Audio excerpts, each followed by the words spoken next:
거대한 국회 권력을 쥔 민주당, 정부 인사 탄핵의 속도전을 이어가면서 이 정부 여당을 향한 공세를 강화하고 있습니다. 어제는 법무부 장관 그리고 경찰청장 탄핵안을 통과시켰습니다. 두 기관장이 탄핵 소추가 된 건 헌정사상 처음 있는 일이었습니다.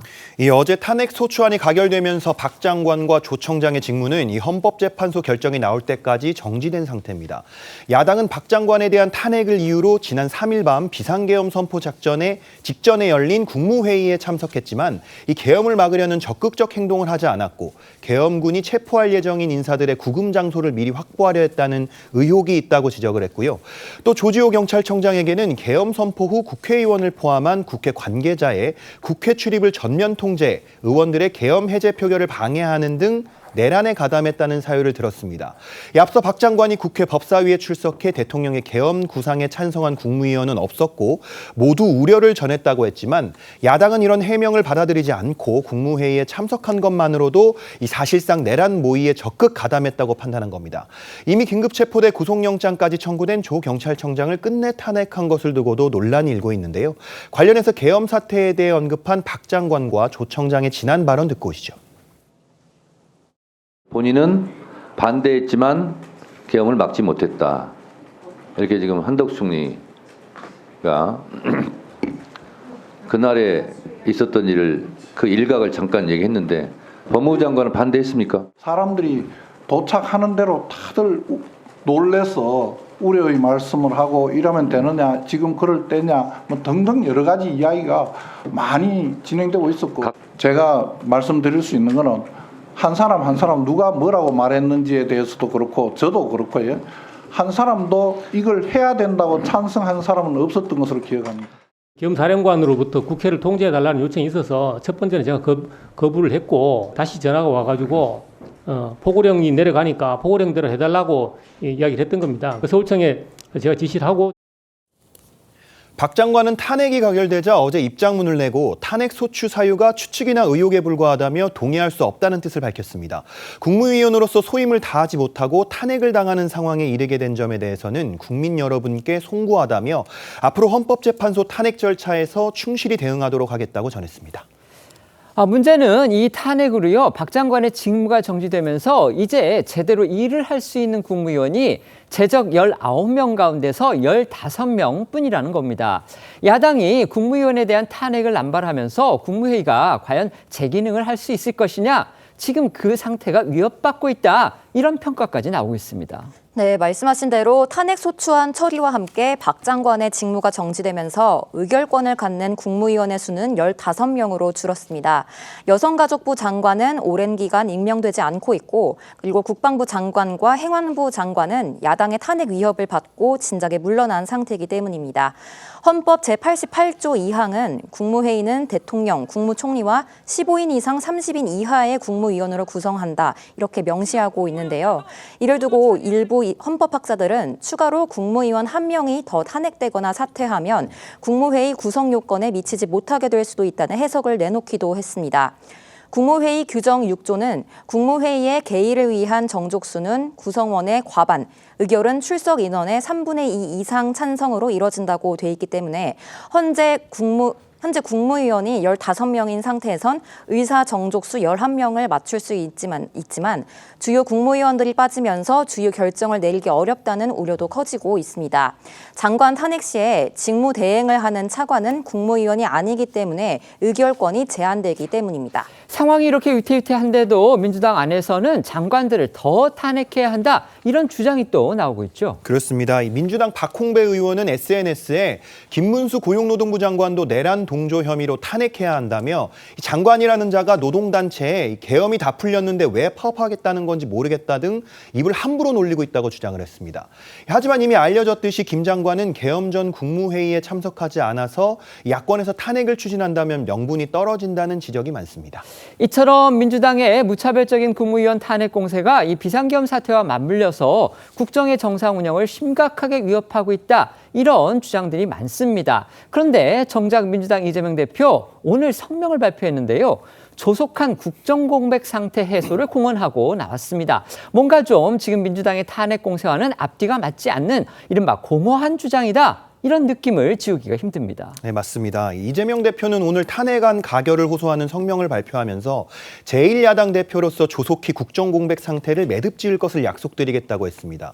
윤 대통령의 비상계엄 선포는 위헌, 위법적인 면이 다분하고 정치적, 법적 책임을 물어야 한다는 주장이 대세입니다. 하지만 여권을 중심으로는 이미 현 정부 들어 야당에서 20명 가까운 고위공직자의 탄핵 소추를 강행한 것이 윤 대통령의 계엄 선포에 빌미를 준 측면 또한 부인하기 어렵다는 주장도 나옵니다.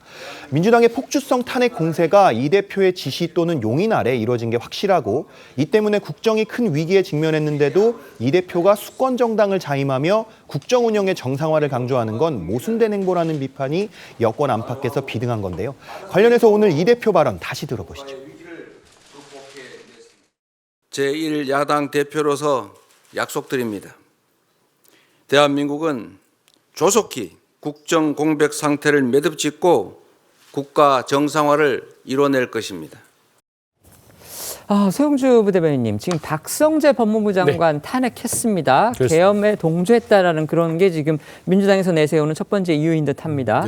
그다음에 조지호 경찰청장 탄핵했습니다. 근데 아시다시피 조 청장은 이미 긴급 체포가 돼서 구속 영장까지 청구가 됐고 오늘 영장 심사까지 받습니다. 저희가 나중에 다뤄보겠지만요.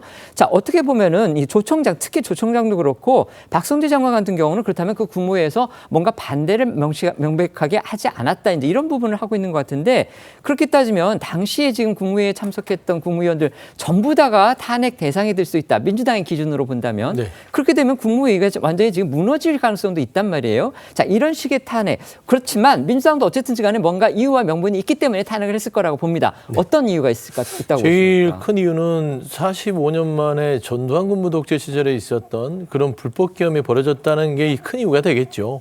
그러니까 지금 현재 국무위원들이 과연 그걸 막지 못했다는 이유만으로 탄핵이 이르지는 않는다고 봅니다. 그 책임이 있었다면은 탄핵이 아니라 사의를 표명해야죠. 당시에 막지 못했던 박성주 법무부 장관, 물론 이제 행안부 장관은 사의를 표명했죠. 조지호 경찰청장 긴급 체포를 됐다 하더라도 그는 법적인 판단을 구한다고 해서 경찰청장직을 유지할 수도 없을 뿐더러 경찰이 긴급 내란죄 혐의에 대해서 관련된 경찰청장을 두면 그 조직이 돌아가겠습니까? 똑같습니다. 지금 현재 계엄령을 선포하는 데 있어서 5명은 필수 서명 조건입니다. 국방부, 행안부, 기재부, 법무부 장관, 총리 5명은 계엄령 포고령에 서명을 해야 되는 거예요. 그런 부분에 있어서 본인은 지금 국무회의를 했다 안 했다라고 지금 얘기를 하고 있으나 지금 현재의 국방이 아니라 이 국무위원회 공백 상태, 저는 이번 내란에 관련된 그런 분들은 일단은 직무에서 배제하는 게 꺼진 불도 다시 보자라는 측면에서 그분들을 놔뒀다가는 또 제2의 제3의 계엄이 있을 수 있다는 측면에서 일단 국민불안 해소 차원에서 탄핵이 진행된 게 아닌가 생각합니다. 지금 서명 얘기를 하셨는데 지금 한덕수 국무총리가 이전에 그 서명 이런 거 없었다. 그래서 이건 제대로 된 무슨 국무회의 심의라고 볼 수가 없다. 이렇게 얘기를 했잖아요. 네. 서명이 이루어진 걸로 확인된 겁니까? 아닙니다. 이루어지진 않았는데 그만큼 중요한 자리에 있었던 분들이라는 것이죠.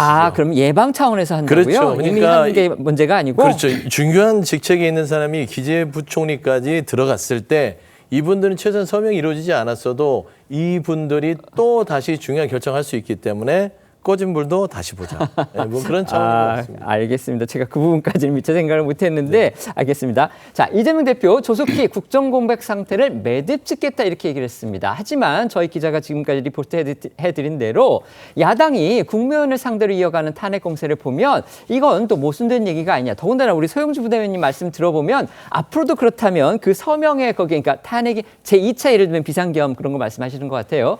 거기에 이제 서명해야 된 그런 분들을 추가로 그럼 예방해서 할 수도 있다. 이렇게 지금 들리는데 그런 의미로 들리는데 이게 결국 모순된 행보가 아니냐. 이런 지적이 지금 여권에서 나오고 있는 것 같아요. 어떻게 생각하십니까? 법률가로서도. 충분히 모순된 이야기라고 볼 수가 있고요. 이재명 대표가 지금 마음이 많이 급한 것 같습니다. 어제 조국 대표가 구속이 확정이 된 거나 마찬가지죠. 실형을 선고받았으니까.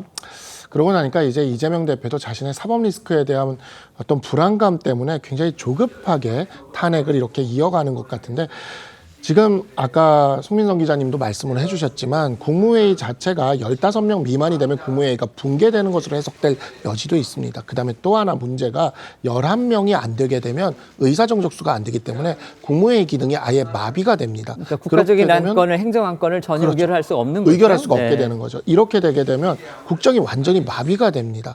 저는 왜 이렇게 민주당이 조급할까 하면 오직 이재명 대표밖에 생각이 안 납니다. 왜냐하면 87년 6월 항쟁 이후에 여야가 합의를 해서 개헌도 하고 대통령 선거까지 6개월 동안 차분히 갔습니다.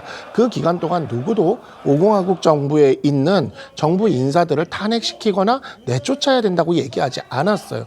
국정을 안정적으로 이끌고 갔던 것이죠.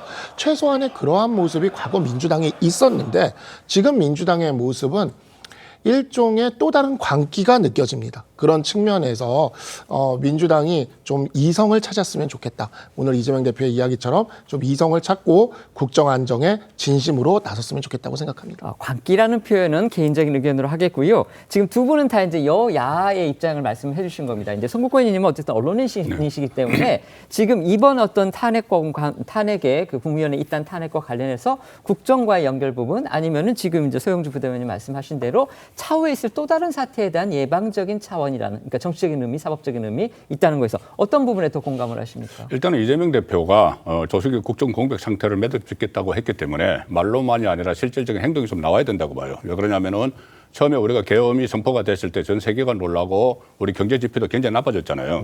그런데 6시간 만에 그것을 해지를 하고 나서는 또 해외에서도 그래도 민주주의에서 회복력이 상당히 강하다. 이렇게 평가가 나왔는데 그 이후에 지금 한 열흘 가까이 이어오는 상황을 보면은 또 다른 측면에서 상당히 불안하다는 평가를 받고 있거든요.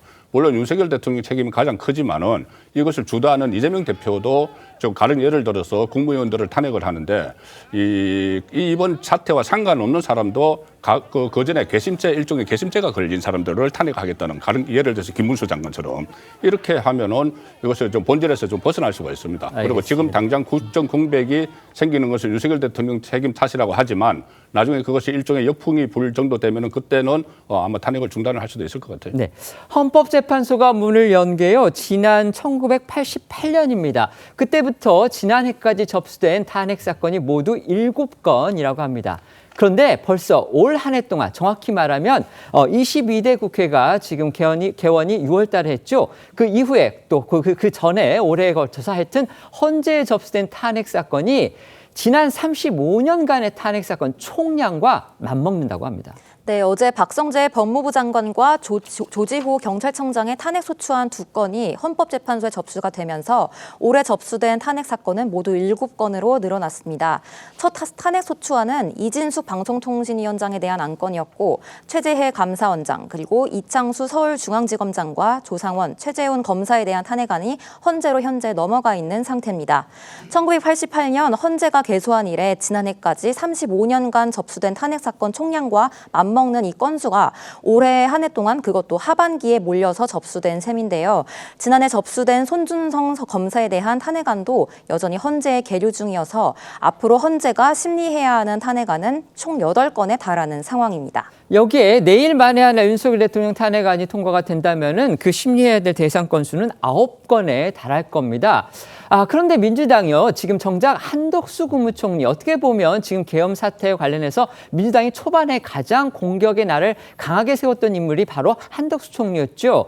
그런데 한 총리와 관련해서는요. 경찰의 내란죄 혐의로 고발하는 등 이 공세에 집중을 하면서도 정치적인 책임을 묻는 방법이라고 할 수 있는 이 탄핵안 발의에 대해서는 또 신중한 모습입니다.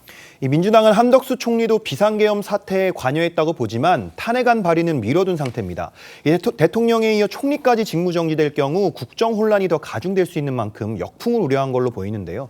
실제로 야권 내부에서도 한 총리 탄핵과 관련해서는 비판의 목소리가 나오기도 했습니다. 김부겸 전 총리가 대표적인데요. 김 전 총리는 민주당을 향해서 한덕수 총리 탄핵은 과하다면서 완급 조절을 해야 한다고 지적한 바 있습니다. 민주당 한덕수 총리 탄핵 밀어붙일 그럴 가능성이 있습니까? 아니면은 거기까지는 안 갈 것 같습니다. 그러니까 탄핵을 밀어붙여야 된다는 게 전체의 지금 여태 탄핵의 흐름에는 맞는 거는 같아요. 그런데 아까 말씀하신 대로 앞서 국정 혼란을 고려 안 할 수 없습니다. 그러니까 야당 자체가 국정을 이렇게 어지럽히려고 하는 게 아니라 최소한의 어떤 그 제2, 제3의 어떤 사태를 예방을 하되 국정을 안정화를 하려면 지금 한덕수 총리를 탄핵시키는 것은 조금 성급한 게 아닌가라는 부분들의 어떤 중론이 높아서요. 아마 한덕수 총리에 대한 탄핵은 조금 보류될 공산이 크지 않을까 그래 보입니다. 네.